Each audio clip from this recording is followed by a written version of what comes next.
Dunia gempar dengan kabar kematian Bung Karno. Tanggal 20 Juni tahun 1970, sekitar pukul 20.30, kondisi Soekarno semakin memburuk dan kesadarannya berangsur-angsur menurun, bersamaan dengan hadirnya Dewi dan Kartika, atau Karina. Menjelang tengah malam, Soekarno tak sadarkan diri. Esok harinya, Minggu, tanggal 21 Juni tahun 1970 sekitar pukul 3.50, Soekarno kritis lagi. Ia dalam keadaan koma. Kejadian itu beberapa saat setelah Hartini, Dewi dan anak-anak Soekarno meninggalkan rumah sakit untuk pulang ke rumah masing-masing. Karena kondisi Soekarno kian memburuk, dokter memerintahkan untuk menghubungi semua keluarga Soekarno. Dokter memiliki firasat, mungkin inilah detik-detik terakhir nafas Soekarno. Sekitar pukul 6.30, anak-anak Soekarno sudah berada di RSPAD. Guntur dan istri, Megawati, Sukmawati dan suami, Guruh, Rahmawati dan suami, sudah berkumpul di ruang tunggu. Hartini dan Dewi belum terlihat pagi itu. Perlu 1 jam lebih bagi Hartini untuk menuju RSPAD dari rumahnya di Bogor. Menjelang pukul 7, Dr. Mahar Marjono berdiri seorang diri di samping Soekarno yang berbaring setengah duduk. Tiba-tiba, sosoknya menjadi perhatian dunia. Tidak heran, begitu berita kematiannya tersiar, 78 negara anggota Perserikatan Bangsa-Bangsa secara serentak mengirimkan ucapan-ucapan belasungkawa kepada perwakilan tetap RI di markas besar PBB, New York. Saat bersamaan, UTAN juga mengirimkan sepucuk surat pribadi kepada wakil tetap Indonesia di PBB, Ruslan Abdul Ghani, bertulis ucapan duka. Soekarno akan diingat sebagai proklamator kemerdekaan Republik Indonesia. Ucapan semula juga dikirim oleh Ketua Dewan Keamanan PBB, Mayor Jenderal Padmakatri, dan bekas Ketua Majelis Umum PBB, Puswak. Tak henti-hentinya berita duka itu berdatangan. Presiden Uni Soviet Nikolai Podgorny, yang begitu mengenal Soekarno sebagai pribadi yang anti kolonialisme dan imperialisme, secara luas menyebarkan rasa dukanya melalui siaran radio TASS. Dalam pemberitaannya, dia mengatakan, Presiden Soekarno adalah negarawan yang terkemuka, yang namanya mendapatkan penghargaan tinggi di kalangan negarawan Uni Soviet. Berita kawat juga datang dari Presiden Pakistan, Jenderal Aga Muhammad Yahya Han, kepada Presiden Soeharto. Dalam berita itu, Han menuliskan, "Saya sangat bersedih hati mendengar wafatnya Dr. Ahmad Soekarno.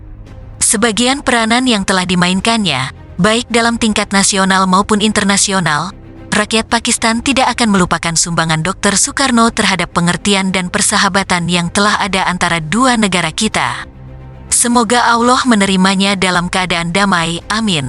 Atas nama rakyat Pakistan, saya menyampaikan kepada Paduka Yang Mulia dan melalui Paduka Yang Mulia, terhadap pemerintah dan rakyat Indonesia, dan juga kepada anggota-anggota keluarga yang mendapatkan musibah, belasungkawa sedalam-dalamnya."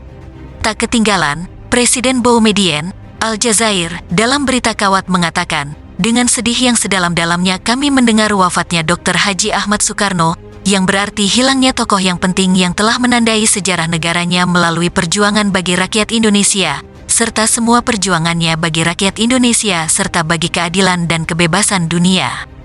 Dalam suasana duka atas nama saya pribadi, sudi kiranya Paduka Yang Mulia menerima rasa duka cita kami yang sedalam-dalamnya dan menyampaikan kepada keluarga yang ditinggalkan almarhum, rasa simpati dan belasungkawa kami yang sedalam-dalamnya." Sementara itu, pemimpin-pemimpin Malaysia yang sebelumnya pernah berseteru dengan Soekarno juga mengucapkan rasa duka yang dalam. Wakil Perdana Menteri Tun Abdul Razak yang sedang berada di tempat peristirahatan, Fraser Hill, menyampaikan rasa duka melalui kantor berita Reuters.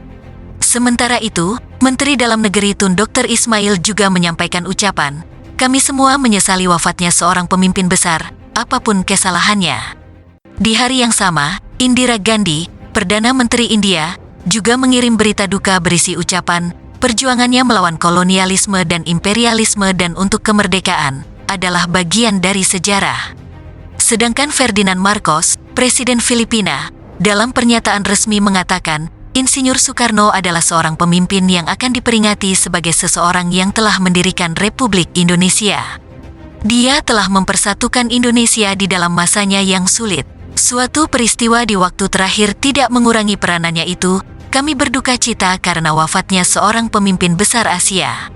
Tak lupa, Presiden Bundesrat, Majelis Perwakilan Negara-Negara Bagian Jerman di Bonn, atas nama RFD mengirim berita kawat kepada Presiden Soeharto. Adapun Presiden Vietnam Utara, Ton Duc Tang, dalam kawat belasungkawanya mengucapkan, "Saya sangat terkejut dan berduka cita mendengar wafatnya Bung Karno. Rakyat Vietnam sangat menyayangi Bung Karno, seorang pemimpin besar yang sejak semula menyokong perjuangan rakyat." Ucapan bela sungkawa juga dikabarkan oleh Rat memuat berita kematian Soekarno. Newsweek juga menulis artikel panjang mengenai kehidupan Soekarno sedari kecil hingga wafatnya. Demikian juga Manila Chronicle. Majalah itu antara lain menuliskan, Dr. Soekarno adalah seorang tokoh Asia yang paling sukses dan besar dalam perjuangannya melawan penjajahan. Soekarno tetap merupakan lambang, walaupun dia dicela dalam saat terakhir hidupnya. Dia tak mungkin dilupakan, Indonesia yang diciptakannya adalah pusaka yang ditinggalkannya. Di Belanda, Algemeen Handelsblad yang terbit di Amsterdam, menulis artikel khusus bertajuk Soekarno. Dalam keterangan harian itu tertulis, selama tempo 25 tahun belakangan ini, Nederland demikian terlibat dengan negarawan Soekarno dan tidak pernah hal tersebut dialaminya dengan negarawan lainnya. Bagian terbesar dari tahun-tahun ini Soekarno merupakan lawan negeri Belanda. Tapi, kejujuran sejarah mewajibkan kita untuk mengakui jasa-jasa Soekarno yang telah membawa Indonesia kepada kemerdekaannya. Di bagian lain, tertulis artikel berjudul, Soekarno Peletak Dasar dari Indonesia, yang ditulis oleh P. van Gastel. Pada tanggal 27 Juni tahun 1970, Vrij Nederland menerbitkan tulisan Prof. E. Urech, Zak Heden en Verdiensten van een Human Nationalis.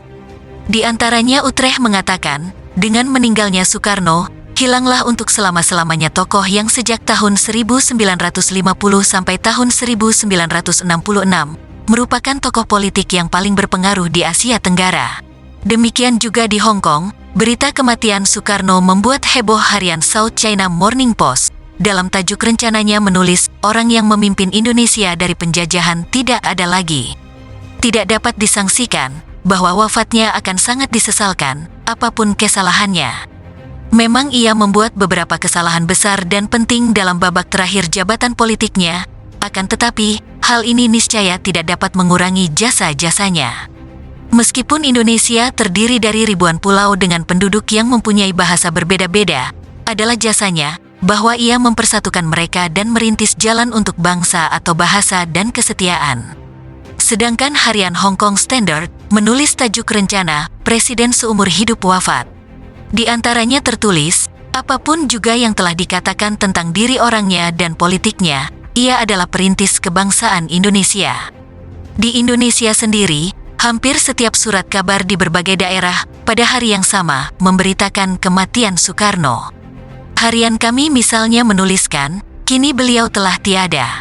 Pergi setelah menderita sekian lama, dan bukan sebagai si terhukum, tetapi sebagai bekas pejuang yang jasa-jasanya terus membekas di kalbu. Kita semua berkabung, kita semua menundukkan kepala.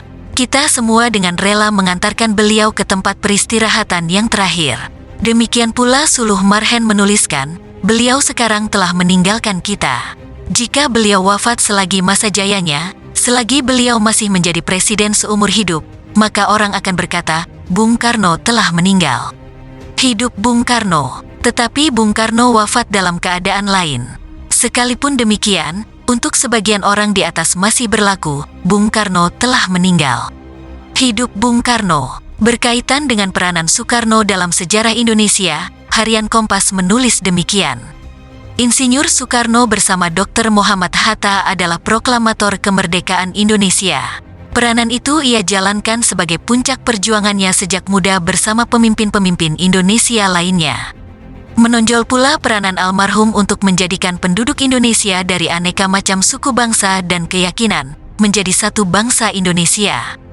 Dinilai dari perspektif sejarah, rasanya bekas Presiden Soekarno akan ditempatkan sebagai salah satu tokoh bersejarah, baik untuk bangsanya sendiri maupun untuk kebangkitan nasionalisme di Asia Afrika. Dalam nada yang hampir sama, harian Berita Yuda menulis, Kita bisa sependapat dan bersatu menghargai dan menghormatinya sebagai proklamator kemerdekaan tanggal 17 Agustus tahun 1945 dan sebagai presiden pertama dari Republik Proklamasi tanggal 17 Agustus tahun 1945 itu.